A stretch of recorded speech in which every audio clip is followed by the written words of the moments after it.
अस्सलामुअलैकुम, welcome to my channel Mister Math. उम्मीद है आप सब खैरियत से होंगे।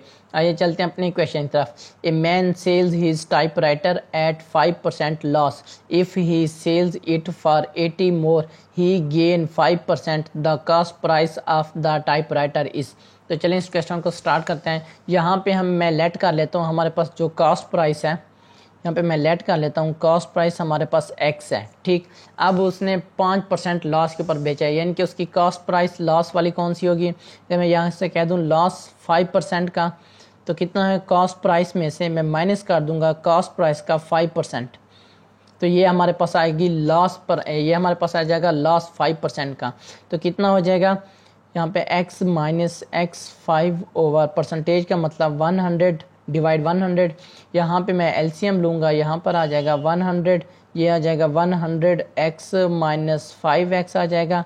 अब 100 में से 5x गया तो हमारे पास आ जाएगा 95x ओवर 100 आ जाएगा, ठीक। ये हमारे पास जो है ये हमारे पास लॉस परसेंटेज है, लॉस 5% है, ठीक, कॉस्ट प्राइस का। अब हमें पास क्या है, अब अगली स्टेप में बताया गया है कि उसको गेन हुआ है 5% का, ठीक है। अब ये देखें कॉस्ट प्राइस पर उसको लॉस हुआ है तो उसकी 95x ओवर 100 कॉस्ट प्राइस है।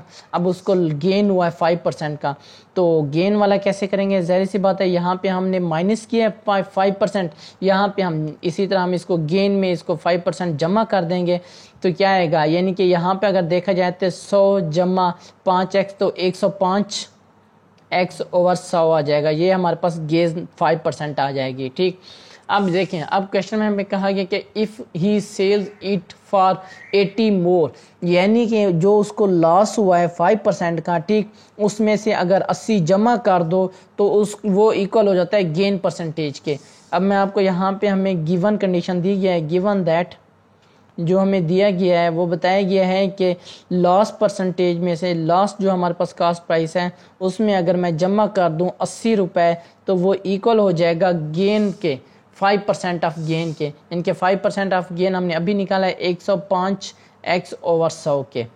तो सिंपली हमने इस यहाँ से x की वैल्यू मालूम करनी है, इसको सिंप्लीफाई करके। तो अब हम क्या करेंगे, यहाँ से हम 95x ओवर 100 को इजिकल टू के उस तरफ लेके जाएंगे, तो वो उस तरफ जाएगा तो वो माइनस का हो जाएगा, ये इजिकल टू हो जाएगा 105x divide 100 minus 95x over 100, ठीक। अब हम इनका ले लेंगे एलसीएम, तो ये हमारे पास एलसीएम आ जाएगा 100, ये 105x माइनस 95x, ये हमारे पास आ जाएगा 80। अब ये 100 इधर डिवाइड हो रहा है, इजिकल टू के इस तरफ आके मल्टीप्लाई हो जाएगा 80 मल्टीप्लाई बाई 100। ये 105 में से 95 गया तो हमारे पास आ जाएगा 10, ठीक हो गया, 10x आ जाएगा। 105x में से 95x गया तो हमारे पास आ जाएगा 10x। अब हम क्या करेंगे, 10x इधर मल्टीप्लाई हो रहा है, ये इजिकल टू के इस तरफ आके डिवाइड हो जाएगा, यानी कि 10x is equal to 80 multiply by 100, x is equal to हो जाएगा 80 मल्टीप्लाई बाई 100 डिवाइड 10, ये 1 0 से कैंसिल हो जाएगा तो हमारे पास आ जाएगा 80 मल्टीप्लाई बाई 100 तो आ जाएगा 800 हमारा राइट आंसर है। कौन सा ऑप्शन हमारा ठीक है, ऑप्शन सी हमारा राइट ऑप्शन है। ये मेरे इंस्टाग्राम की आईडी है Mr_Math153। अगर आपको कोई भी इशू पेश होता है मुझे इंस्टाग्राम पर मैसेज कर सकते हैं। थैंक यू, अल्लाह हाफिज़, मिलते हैं एक और नेक्स्ट क्वेश्चन की तरफ।